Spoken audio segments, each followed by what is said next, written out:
Hello friends, good evening. প্রত্যেকে আবার একটি নতুন ভিডিওতে স্বাগত জানাই। তো অনেকে আমাকে প্রশ্ন করেন যে 2023 সালের মতো এরকম একটা সিচুয়েশনে এসে দাদা আমাদের কি করা উচিত, আমাদের কম্পিটিটিভ লাইন ধরে এগিয়ে চলা উচিত, নাকি বিএড করা উচিত, নাকি কোন পদ্ধতিতে পড়াশোনা করলে আমরা তাড়াতাড়ি সাকসেস পেতে পারি। তো আজকের এই ভিডিওতে একটা এক্সপ্লেনেশন আমি দিতে চলেছি এবং সেই সাথে সাথে বিএড ভার্সেস ডিএলএড যে মামলা রয়েছে সুপ্রিম কোর্টে, সেই মামলার লেটেস্ট আপডেট কি রয়েছে সেটা নিয়ে আজকের এই ভিডিওতে ডিসকাস করতে চলে এলাম। যারা নতুন আছেন এই চ্যানেলে অবশ্যই চ্যানেলটিকে সাবস্ক্রাইব করে পাশে থেকে বেল আইকনটি ক্লিক করে দিন, যাতে সমস্ত তথ্যগুলো আপনারা টাইম টু টাইম এখান থেকে পেয়ে যান।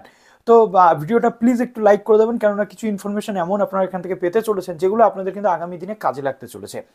তো প্রথমত আজকের ডেটে দাঁড়িয়ে 2023 সালের মতো একটা সিচুয়েশন যেখানে চাকরির বাজারে এত মন্দা রয়েছে, তার পাশাপাশি স্কুল সার্ভিস কমিশন বা প্রাইমারি টিচার্স যে রিক্রুটমেন্ট, সেখানে এরকম একটা ধীরে চলো নীতি আমরা দেখতে পাচ্ছি। এই জায়গাতে দাঁড়িয়ে আমাদের এই মুহূর্তে করব তো কি করব। প্রথমত বলতে চাইবো যে এনসিটির গাইডলাইন অনুযায়ী এখন বিএড করলে কিন্তু আপনি 1 থেকে 12 পর্যন্ত যে কোনো যে পরীক্ষাগুলো হবে, অর্থাৎ আপনার যদি গ্র্যাজুয়েশন থাকে, গ্র্যাজুয়েশনে 50 বা 45 থাকে, বা আপনার যদি মাস্টার্সে 50 বা 45 থাকে, আপনি কিন্তু একেবারে প্রাইমারি লেভেল থেকে ক্লাস 12 লেভেল পর্যন্ত, অর্থাৎ primary, upper primary, SLST 1, SLST 2 আপনি কিন্তু চাকরির জন্য অ্যাপ্লাই করতে পারবেন এবং আপনি যোগ্যতা অর্জন করতে পারবেন। তবে হ্যাঁ, বিএড ক্যান্ডিডেটদের এই প্রাইমারিতে বসতে পারবে কি পারবে না, এই নিয়ে কিন্তু একটা দোলাচল অলরেডি কাজ করছে। দোলাচলটা কাজ করার কারণও রয়েছে, সেটাও বলবো। তার আগে এই কনসেপ্টটা ক্লিয়ার করা দরকার, কারণ অনেকে বিএডে অলরেডি ভর্তি হয়ে রয়েছেন, অনেকে বিএড করবেন বলে প্ল্যানিং করছেন। 6 সেমিস্টারের ক্যান্ডিডেট বিএড বা অন্যান্য যে ডিএলএড যারা বিশেষ করে অনার্স পড়ছেন বা মাস্টার্স করছেন, তাদের কিন্তু একটা টেন্ডেন্সি থাকে যে আমরা টিচার্স রিক্রুটমেন্ট বা টিচিং প্রফেশনের দিকে যাব। তো তার জন্য আপনাদের বিএডটা তো মাস্ট করতেই হবে। তবে হ্যাঁ, কলেজ সার্ভিস কমিশন বা কলেজে পড়ানোর ক্ষেত্রে বিএড ম্যান্ডেটরি নয়, ক্ষেত্রে আপনাদের কিন্তু মাস্টার্সের পর নেটের জন্য প্রস্তুতি নিতে হবে। এটা গেল। এবার প্রশ্ন হচ্ছে যে দাদা বিএড ক্যান্ডিডেটরা কি তাহলে প্রাইমারিতে বসতে পারবে? অলরেডি প্রাইমারি পরীক্ষা দিয়ে দিয়েছে বিএড ক্যান্ডিডেটরা। এর পাশাপাশি সিটেড পেপার 1, অর্থাৎ প্রাইমারি লেভেল যেটা 1 থেকে 5 পর্যন্ত, সেখানেও বিএড ক্যান্ডিডেটরা কিন্তু এলিজিবল। তো সেই জন্য 2023-এ যদি আমাকে আপনারা কেউ প্রশ্ন করেন যে দাদা 2023-এ আমাদের বিএড নাকি ডিএলএড করা উচিত, এখনো পর্যন্ত যে রুলস রয়েছে সেই অনুযায়ী আমি বলবো, আপনার যদি গ্র্যাজুয়েশনে পার্সেন্টেজ ঠিকঠাক থাকে, লাইক 45 বা 50%, তাহলে আপনি অবশ্যই বিএডের জন্য ঝাঁপাবেন। আপনি কোনো রকমভাবেই ডিএলএড করবেন না, কেননা ডিএলএড করলে আপনার লিমিটেশন রয়েছে ক্লাস 8 পর্যন্ত, আর বিএড করলে আপনি 1 থেকে 12 পর্যন্ত, যদি আপনার মাস্টার্স থাকে তাহলেও তো সুবিধা। 1 থেকে 12 পর্যন্ত আপনি যে কোনো স্কুল শিক্ষক নিয়োগের পরীক্ষাতে আপনি বসতে পারবেন। গেল, এই পর্যন্ত ক্লিয়ার হলো। এবার প্রশ্ন হচ্ছে দাদা যে আমরা বিএড করতে চাই না, গ্রাজুয়েশনের পর অনার্স ছিল, বাট আমরা এখন কি করব? বিএড যদি না করতে চান তাহলে আপনাদের জন্য একটা খোলা পথ, যেটা হচ্ছে কম্পিটিটিভ লাইন, অর্থাৎ কম্বাইন্ড কোর্স বা কম্বাইন্ড যে এক্সামগুলো হয়, চাকরির পরীক্ষা, বিভিন্ন স্টেট গভর্নমেন্ট বা সেন্ট্রাল গভর্নমেন্টের যে পরীক্ষাগুলো হয়, সেখানে আপনারা এগিয়ে যান। আমি বলবো শিক্ষক নিয়োগের যে বর্তমান পরিস্থিতি, তার থেকে কম্পিটিটিভ যে লাইন রয়েছে সেই লাইনটা অনেক ভালো লাইন এখনো পর্যন্ত, কেননা সেখানে আপনি 2 বছর, 1.5 থেকে 2 বছর পরিশ্রম করলে চাকরি আপনি পাবেনই পাবেন, একদম গ্যারান্টি। তো সেখানে আপনাকে মন লাগিয়ে কাজ করতে হবে। নতুন বছর, নতুন একটা মোটো, নতুন লক্ষ্য নিয়ে আপনাকে এগোতে হবে। তো সেটা আপনি করতে পারেন। আর যদি মনে করেন না, আমার প্যাশন যে আমি একজন টিচার হব, তাহলে আপনাকে বিএডে আসতে হবে।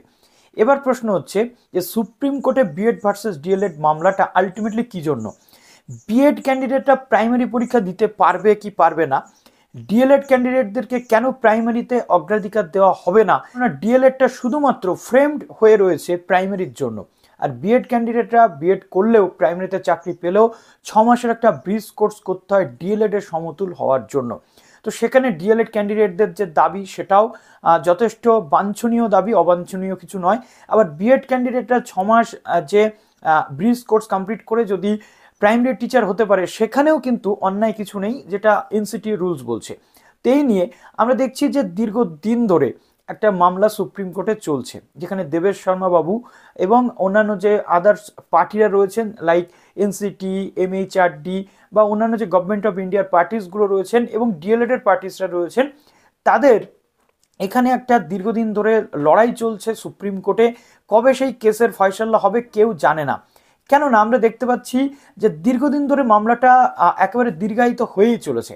তো আজকের একটা তথ্য রয়েছে যে সুপ্রিম কোর্টের সেই মামলার ফাইনাল জাজমেন্ট মেবি আসতে চলেছে আগামী 10ই জানুয়ারি, যেদিকে তাকিয়ে রয়েছে গোটা ভারতবর্ষ, গোটা বিএড ক্যান্ডিডেটরা, গোটা ভারতবর্ষের ডিএলএড ক্যান্ডিডেটরা, যেখানে আমরা দেখতে পাচ্ছি যে 10ই জানুয়ারিতে কেসটা শুনতে পাচ্ছি, দুটো আড়াইটা নয়, একদম ফার্স্ট আওয়ারে থাকবে, টপ 5 কেসের মধ্যে থাকবে হেয়ারিংয়ে। মামলার নিষ্পত্তি কনফার্মেশন আসতে চলেছে যে আলটিমেটলি বিএড ক্যান্ডিডেটরা প্রাইমারি টেট দিতে পারবে কি পারবে না। তো এখানে কিন্তু আমাদের সামনে একটা বড় চ্যালেঞ্জ হতে চলেছে যে কি সেখানে আসতে চলেছে। যদিও আমরা এটা অবশ্যই প্রত্যাশা করি যে দেশের সর্বোচ্চ ন্যায়ালয় বা সুপ্রিম কোর্ট যথেষ্ট ভাবনা চিন্তা করে, যথেষ্ট বিচার বিবেচনা করে এই রায়টা দেবেন, ফাইনাল জাজমেন্ট দেবেন। এবং আমি যেটা বললাম, এখনো পর্যন্ত বিএড করাটাই শ্রেয় আফটার গ্র্যাজুয়েশন বা মাস্টার্স, কেননা ডিএলএড করলে 8 পর্যন্ত আটকে যেতে হবে তোমাকে। বাট সুপ্রিম কোর্টের এই নির্দেশিকার উপর বা জাজমেন্টের উপরে নির্ভর করছে যে আগামী দিনে 23 সালে কোনো ক্যান্ডিডেট বিএড করবে নাকি ডিএলএড করবে। যদি কেউ মনে করে যে আমাকে প্রাইমারি পরীক্ষা দিতে হবে, তাহলে তার অবশ্যই ডিএলএড করা উচিত। সেই ক্ষেত্রে যদি বিএডরা বসতে না পারে, না হলে 1 থেকে 12 পর্যন্ত পরীক্ষা দেওয়ার সুযোগ একমাত্র বিএডে রয়েছে, সুতরাং বিএড করাটাই উচিত। তো 10ই জানুয়ারির দিকে আমাদের নজর থাকবে কি আসতে চলেছে সেই আপডেট। তো চলুন আপাতত ভিডিওটা এখানে শেষ করলাম। ভালো থাকবেন সবাই, বেস্ট অফ লাক। যদি কোনো প্রশ্ন থাকে কমেন্ট সেকশনে জানাতে ভুলবেন না।